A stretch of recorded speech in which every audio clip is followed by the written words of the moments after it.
नमस्कार दोस्तों, आज कांग्रेस पार्टी, अखिल भारतीय कांग्रेस पार्टी, देश को आजादी दिलाने वाली कांग्रेस पार्टी, देश को बनाने वाली कांग्रेस पार्टी 138 साल की जवान हो गई है। जब हमारे भारत को अंग्रेजों ने गुलामी की बेड़ियों में बांध रखा था, उस वक्त एक आंदोलन उठ खड़ा हुआ जिसने पूरे देश को एक कड़ी में जोड़ा, उन बेड़ियों को तोड़ा और देश को आजादी दिलवाई। एकता की वो मिसाल खड़ी की जो सदा के लिए इतिहास के पन्नों में सुनहरे अक्षरों में अंकित हो गई। उस आंदोलन का नाम था कांग्रेस।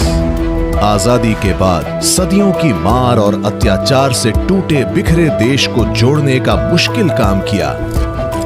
हरित क्रांति से देश के अन्न भंडार भर दिए, श्वेत क्रांति से दूध की नदियां बहाईं, उद्योगों को खड़ा किया, परमाणु शक्ति से देश को ताकतवर बनाया, कंप्यूटर शक्ति से देश को और आधुनिक बनाया, भारत अंतरिक्ष तक पहुंचे ये भी कर दिखाया।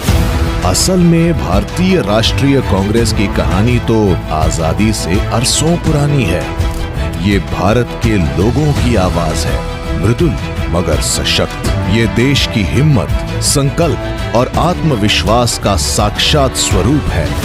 कांग्रेस आज भी यात्रा पर है, देश को जोड़ने की, नफरत को तोड़ने की, हर संघर्ष में अपने मूल मंत्र सबसे पहले देश पर कायम रहते हुए न रुकेगी न थकेगी, चलती रहेगी।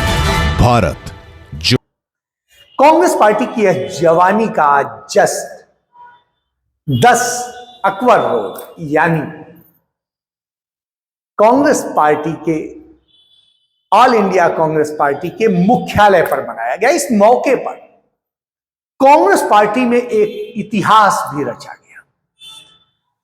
दलित समुदाय से, एक दबे कुचले समुदाय से और संघर्ष करके कांग्रेस पार्टी के एक सबसे छोटे कार्यकर्ता से कांग्रेस पार्टी के सर्वोच्च पद पर पहुंचने वाले मल्लिकार्जुन खड़गे ने तिरंगा फहराया और उन्होंने तिरंगा फहराकर जब उसे सलामी दी तो उस वक्त स्टेज से नीचे जो परिवार बैठा था, वह परिवार जो कांग्रेस पार्टी का सर्वे सर्वा माना जाता है, यानी गांधी परिवार था।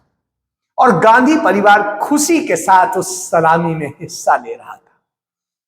भारत को जोड़ने निकले राहुल गांधी कन्याकुमारी से टी शर्ट और जींस में जो चले थे, आज भी 5 डिग्री सेल्सियस की ठंडे कपकपाते माहौल में मस्ती के साथ चले जा रहे थे। बाकी सारे लोग, कोई जैकेट पहने था, कोई कोट पहने था और उसके बावजूद उसे ठंड का एहसास हो रहा था, लेकिन Rahul Gandhi half T shirt में फिर एंजॉय करते नजर आ रहे थे।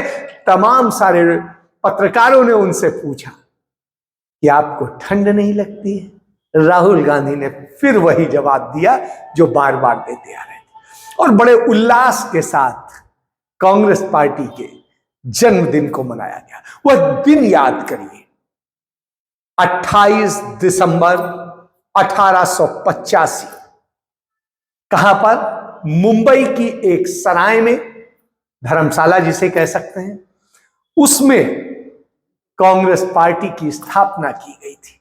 उस वक्त सोचा गया था कि सरकार से इस देश के लोगों को, जो उस समय ब्रिटानिया गवर्नमेंट थी, उससे इस देश के लोगों को हक दिलाने की लड़ाई लड़ी जाएगी।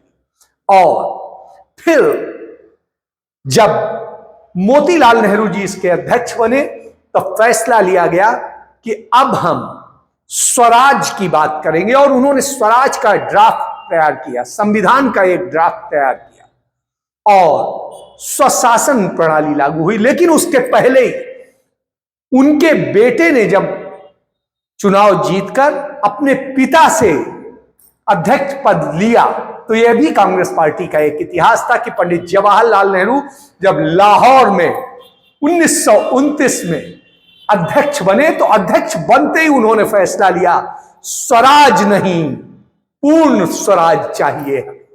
यानी आज जो स्वतंत्र भारत आपको दिख रहा है, उस भारत की उन्होंने बात की।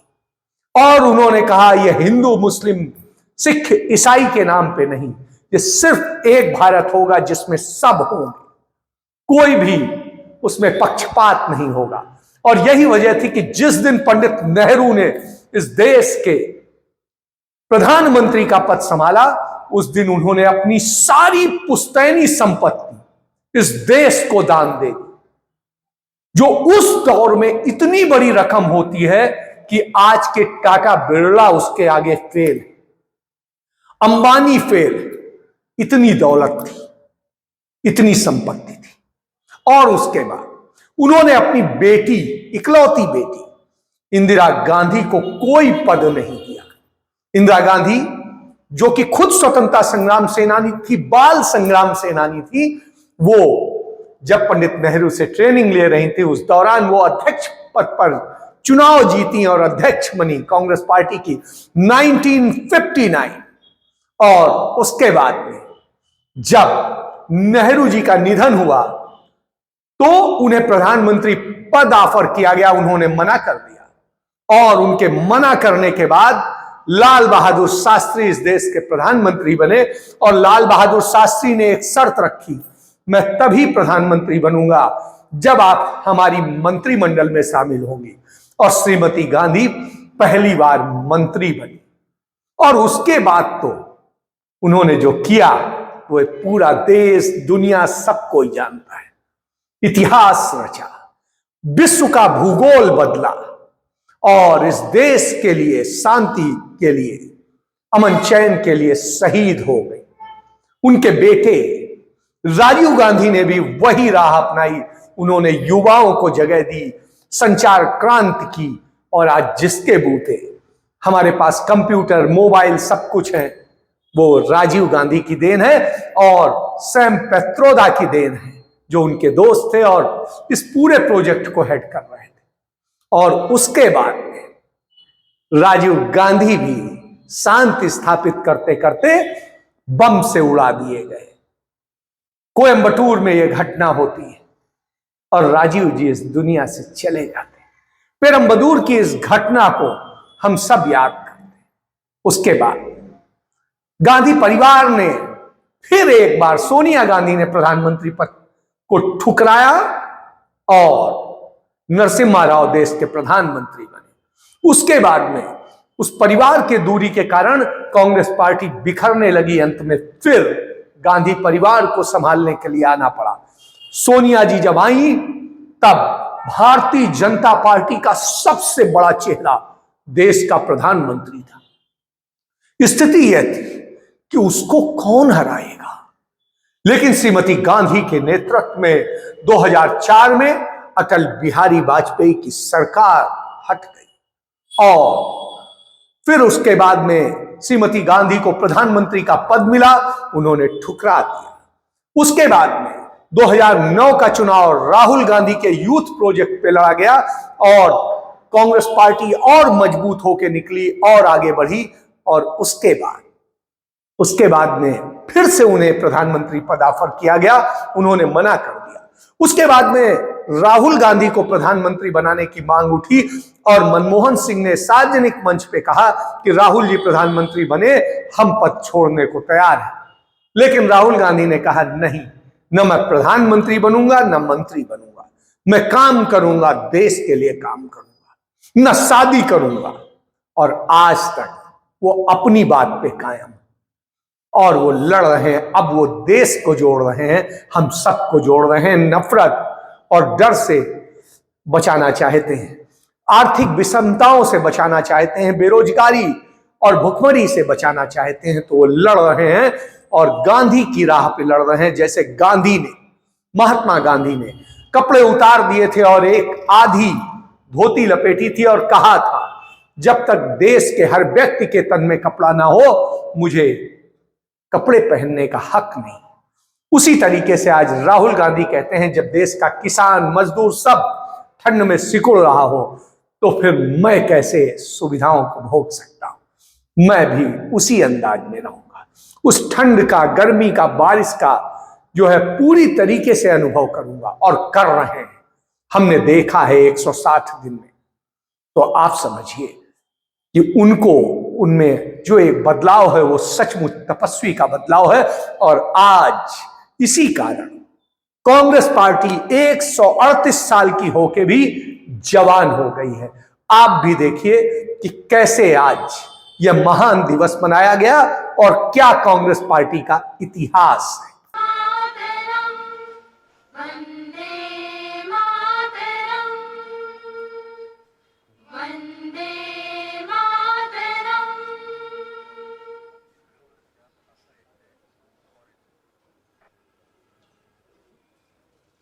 सलामियां दो। जैसे थे ध्वज गीत शुरू करेंगे। विजयी विश्व तिरंगा प्यारा, झंडा ऊंचा रहे हमारा, सदा शक्ति सरसाने वाला, प्रेम सुधा बरसाने वाला, वीरों को हर्षाने वाला, मातृभूमि का तन मन सारा, झंडा ऊंचा रहे हमारा, शान न इसकी जाने पाए, चाहे जान भले ही जाए, विश्व विजय करके दिखलाए, तब होवे परिपूर्ण हमारा, विजयी विश्व तिरंगा प्यारा, झंडा ऊंचा रहे हमारा। परेड विश्राम।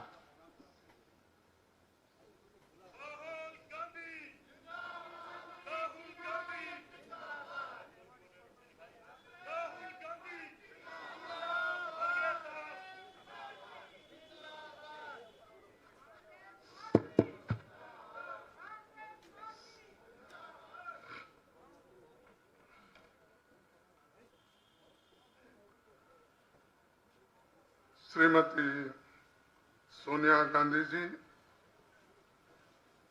श्री राहुल गांधी जी, श्री वेणुगोपाल जी,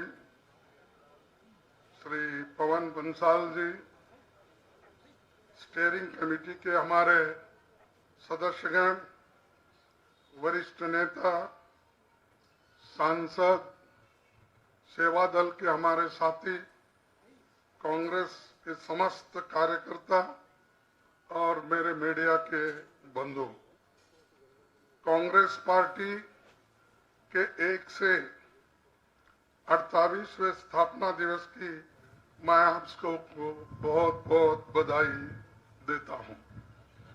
आज ही के दिन 28 दिसंबर 1885 को मुंबई में कांग्रेस पार्टी की नींव रखी गई थी। कांग्रेस पार्टी को बने हुए आज 137 साल पूरे हुए। आजादी के बाद कांग्रेस पार्टी का सफर आधुनिक भारत की कहानी कहता है और ये इतिहास है। इन वर्षों में भारत के हर सफल माइलस्टोन पर आपको कांग्रेस की इबारत लिखी रहेगी। ये मौका एक और वजह से महत्वपूर्ण है क्योंकि इस वर्ष कांग्रेस सेवा दल अपने 100वें वर्षों में प्रवेश कर रहा है। सेवा दल के साथियों को मैं बहुत बहुत बधाई देता हूं। भारत की आजादी के आसपास कई दूसरे देश भी आजाद हुए थे, लेकिन बहुत से देश में सत्ता की बागडोर तानाशाही ने ले ली। भारत न सिर्फ सफल और मजबूत लोकतंत्र बना, बल्कि कुछ ही दशकों में हम आर्थिक, न्यूक्लियर, मिसाइल, स्ट्रैटेजिक के क्षेत्र में सुपर पावर बन गए। कृषि, शिक्षा, मेडिकल, आईटी और आईटी सेक्टर में भारत दुनिया के टॉप देशों में से शामिल हो गया। ये सब अपने आप नहीं हुआ, ये कांग्रेस की लोकतंत्र में आस्था के कारण हुआ है। सभी को साथ लेकर चलने की हमारी आइडियोलॉजी के कारण ये सब कुछ हुआ है। विज्ञान में हमारा विश्वास को चलते हुआ उस संविधान में पूरी आस्था की वजह से जो सबको बराबरी का अधिकार और बराबरी के मौके देने की गारंटी हमारी संविधान देती है। आज भारत आगे बढ़ा क्योंकि कांग्रेस ने गरीब, वंचित, दलित समुदायों की हजारों सालों की जंजीरें काटने का साहस दिखाया। आजादी को हर नागरिक तक पहुंचाने का दृढ़ संकल्प लिया और उस दिशा में आगे बढ़ने की ईमानदारी के साथ कोशिश की। गांधी जी ने राजनीति को सत्ता की परिक्रमा के रूप में नहीं देखा, बल्कि सामाजिक सुधार, छुआछूत के विरोध, आर्थिक स्वावलंबन, बराबरी के अधिकार, सांप्रदायिकता के विरोध, पुरुष प्रधान के विरोध जैसे विषयों को रोजमर्रा की राजनीति से जोड़ दिया। गांधी जी के नेतृत्व में जवाहरलाल नेहरू जी, सरदार पटेल, डॉक्टर राजेंद्र प्रसाद, मौलाना आजाद, सुभाष चंद्र बोस, कामराज जैसे नेता सामने आए। सरोजिनी नायडू, अरुणा असफ अली, राजकुमार अमृत कौर जैसी महिला नेताओं ने नाम घर घर पहुंच गए। आजादी के आंदोलन के दौरान की कांग्रेस ने कराची प्रस्ताव पास किया और संविधान की मूल आत्मा कैसी होगी ये तय कर दिया। यूं प्लानिंग कमेटी बनाकर आजाद भारत में विकास का ब्लूप्रिंट तैयार कर लिया। इसी तैयारी के कारण जब हमारा राष्ट्र स्वतंत्र हुआ तो बिखरा नहीं, बल्कि मजबूती से आगे ही बढ़ता गया, सबको साथ लेकर चलता गया। भारतीय लोकतंत्र को मजबूत रखने के लिए नेहरू जी ने अपनी पहली कैबिनेट में 14 में से 5 मंत्री गैर कांग्रेसी दलों के नेता थे। ये दर्शाता है सबको लेके चलने का एक उसूल।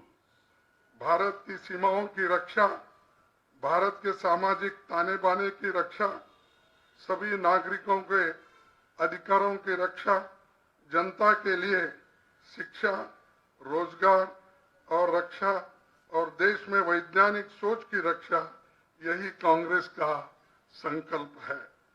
सोनिया गांधी जी के अध्यक्ष काल में जब हमारी यूपीए की सरकार बनी थी, तब RTI, RTE, food security act, NREGA, forest rights, भूमि अधिग्रहण कानून, ये सब कांग्रेस की विचारधारा की छाप जनता पे और देश पे छोड़ा है।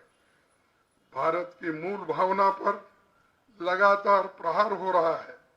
नफरत की खाई देश भर में खोदी जा रही है।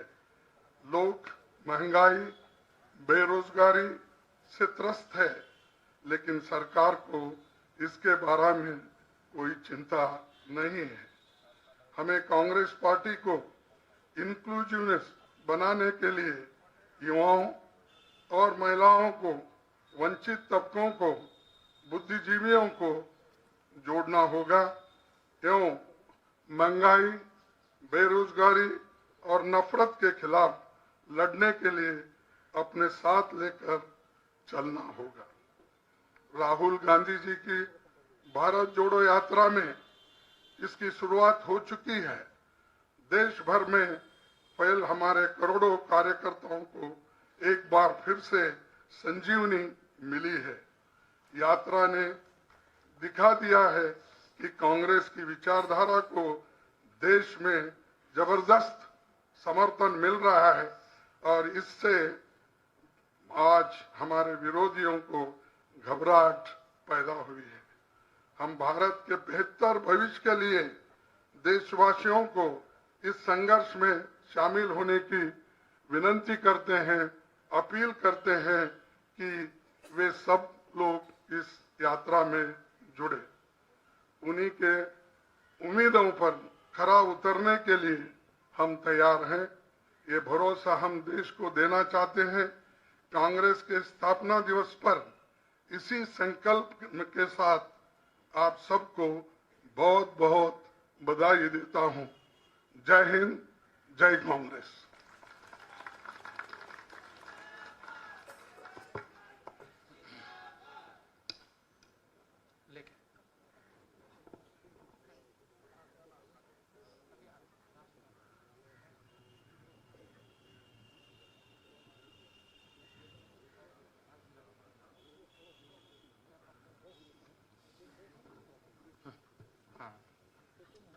परेड सावधान। राष्ट्रगान शुरू करेंगे। अधिनायक जय हे भारत भाग्य विधाता, पंजाब सिंध गुजरात मराठा द्राविड़ उत्कल बंगा, विंध्य हिमाचल यमुना गंगा, उच्चल जलधि तरंग।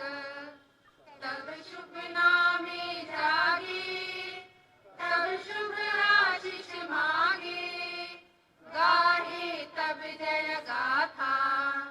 जय गण मंगल दायक जय हे भारत भाग्य विधाता। जय हे, जय हे, जय हे, जय जय जय जय हे।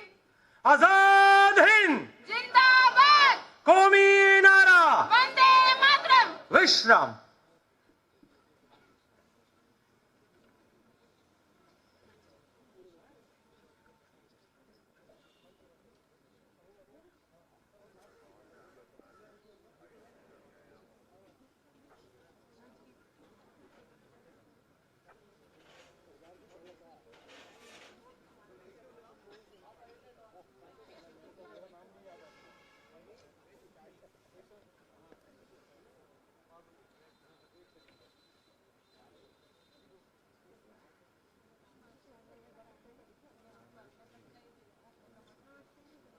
परेड सावधान। लाइन तोड़।